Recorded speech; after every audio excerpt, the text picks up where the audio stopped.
정치적인 부분들도 있겠지만 기본적으로 조금 긍정적인 부분이라고 봐도 좀 무방할 것 같습니다. 일단 최근 들어서 증시의 좀 하락 요인 중에 하나가 이 지소미아 관련됐었던 불확실성도 반영됐었던 흐름들이 있었었는데요. 일단 기본적으로 지소미아 관련된 부분들이 좀 조건부 합의 연장된 부분들도 있겠지만 가장 중요한 부분들은 이제 일본의 수출 규제와 관련해서 조건부의 연장 소식이 있었기 때문에 일단 일본 측에서 기존에 그 수출을 했었던 품목 제한했었던 부분들하고 또 화이트리스트에 대한 복귀 조치를 조건으로 협상 테이블에 좀 올려놨다라고 하는 것은 일단은 시장에 있어서 좀 중장기적인 불확실성이 좀 해소될 수 있는 가능성이 좀 높아졌다라고 보시면 될 것 같고요. 일단 일본 측에서도 일단 이런 부분에 대해서는 어느 정도 좀 반응을 보여주고 있는 모습들이기 때문에 아무래도 이제 시가총액이 가장 큰 우리나라 산업 전체적으로 봤을 때 IT 특히나 이제 반도체 관련된 기업들에 있어서의 불확실성이 다소나마 좀 해소되는 분위기가 나타날 가능성이 좀 높다고 보면 될 것 같고요. 물론 합의에 대한 부분들이라던가 지금 정부에서 얘기하고 있는 것처럼 7월 이전 일본의 어떤 수출 규제와 관련됐었던 부분들을 원상 복귀하는 형태까지 반영이 된다고 한다면 시장에 있어서는 상당히 좀 긍정적인 모습으로 좀 반영될 수 있겠다라고 보시면 될 것 같고 가장 큰 부분들은 오늘 가장 극적인 부분이라고도 뉴스에도 많이 나왔었는데요. 이런 부분들이 일단 시장에 있어서 단기적으로 좀 불확실성이 해소되는 한 가지 측면으로 보시면 좋겠다 이렇게 말씀드리겠습니다. 네, 알겠습니다. 앞으로 좀 긍정적으로 볼 수 있다 이렇게 말씀을 해주셨는데요. 그렇다면 우리 신현식 대표님께서는 지소미아의 조건부 종료 연장에 따른 다음 주 시장은 좀 어떻게 보시는가요? 네, 일단 이제 지소미아 협정이 이제 조건부로 연기가 됐습니다. 이제 다음 주부터 이제 우리나라 이제 과장급을 일본에 보내서 이제 협의를 할 예정이고요. 그 다음에는 이제 국장급으로 협의가 좀 진행이 될 예정입니다.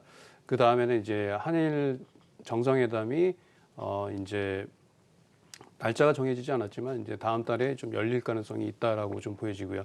그리고 이제 그 지소미아가 조건부 연장된 부분은 이제 12월 말까지 우리나라를 화이트리스트에서 제외시키는 조건 하에 만약에 이제 화이트리스트에서 복귀를 못 시킨다라고 하면 지소미아 협정이 그대로 종료가 될 수 있다 이렇게 보여집니다. 근데 이제 가장 큰 부분은 우리가 이제 지소미아 종료에 따라서 테마주들이 움직였죠. 이제 방산주라든가 그다음에 이제 그 한일 불매 운동주가 좀 상승을 했는데 이 지소미아가 연장이 되면서 오히려 이제 반대급부의 주식들이 상승할 수 있다라고 좀 보여지는데 첫 번째로는 이제 저가항공주, 그다음에 여행주가 다음 주에 이렇게 좀 테마가 형성될 수 있고요.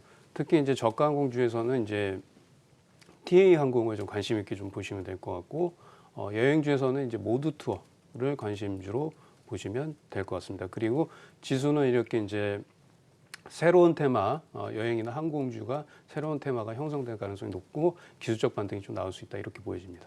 네, 알겠습니다. 저가 항공주나 여행주의 흐름이 좀 기대가 된다 말씀해 주셨으니까요. 다음 주에 좀 참고해 보시는 것도 좋을 것 같습니다. 저희 그럼 바로 두 번째 이슈로 넘어가 보겠습니다. 이번 이슈는 우리 조민규 대표님께서 직접 뽑아주셨는데요. 바로 MSCI 지수 리밸런싱입니다. 이번 주 이로 인해서 코스피 외국인의 거센 매도세 계속해서 이어졌는데요. 우리 조민규 대표님께서 이번 이슈로 뽑으신 이유부터 들어볼까요? 일단은 그나마 좀 시장이 좋아지는 모습을 좀 보였었는데 이제 11월 한 중순 이후서부터 외국인들의 순매도가 좀 집중되는 모습을 보였었고요. 선물 쪽에서도 매도세가 좀 집중이 되면서 이번 MSCI 지수 리밸런싱과 관련된 좀 매도 물량들이 한국 비중에 대한 축소가 시작됐다라고 보시면 될 것 같습니다. 일단 금액적인 부분으로 봤을 때는 지난번 이제 8월 달에 이 리밸런싱이 있을 때 한 2조 정도 추가적으로 외인들의 자금이 축소가 있었었거든요. 이제 지금까지 환산을 해보면 11월 달 정도에 1조 9천억, 거의 2조 원에 육박하는 자금에 대한 매도세가 나왔기 때문에 일단 어느 정도까지는 매도는 조금 좀 출회가 된 상황이라고 보시면 좋을 것 같고요.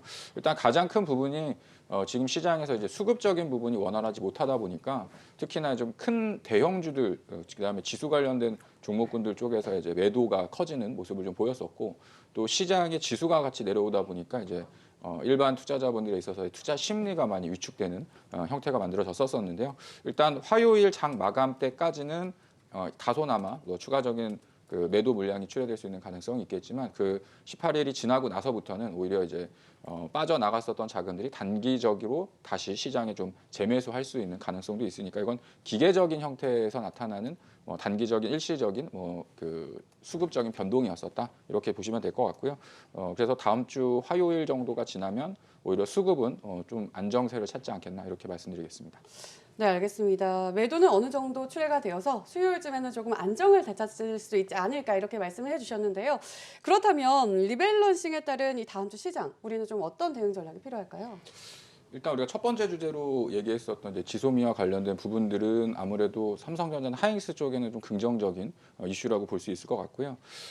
그런 부분을 감안한다고 한다면 오히려 IT 쪽이라던가 지수 관련된 저가 매수세가 유입되는 부분들하고 이 리밸런싱 관련돼서 추가적으로 이제 매도의 축소가 진행됐었던 부분들이 좀 상쇄된다고 한다면 그렇게 큰 이렇게 조정 폭을 보여주긴 좀 어려울 것 같고 오늘 같은 경우에 일단은 코스피는 조금이나마 반등세를 보여주면서 2,100포인트를 회복시켜 놨는데 제가 아까 말씀드렸던 것처럼 외국인의 일시적인 추가 매도가 나온다고 하더라도 어느 정도 나올 만큼의 자금들은 빠져나와 있는 상황이기 때문에 지수에 있어서 큰 조정 상황은 발생하지 않겠나 이렇게 말씀드리겠습니다. 네, 알겠습니다. 우리 조민규 대표님께서는 외국인의 매도 러시는 앞으로 너무 걱정하지 않아도 될 것 같다 이렇게 말씀을 해주셨는데 그렇다면 우리 신현식 대표님께서는 이 MSCI 이 리밸런싱에 대해서 다음 주 우리가 어떤 전략을 좀 취해야 좋을까요?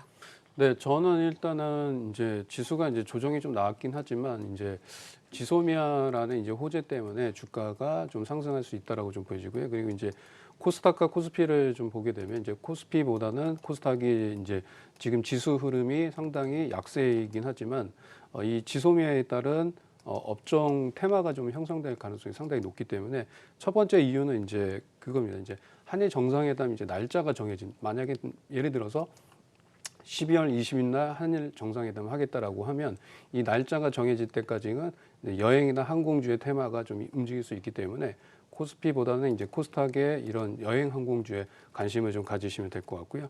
그리고 지수가 이제 추가적으로 하락한다고 하더라도 저는 좀 제한적이다라고 좀 보여집니다. 코스닥 같은 경우에는 한 620포인트 이하로 내려오게 되면 주식을 좀 매수하는 전략이 좀 좋을 것 같고요.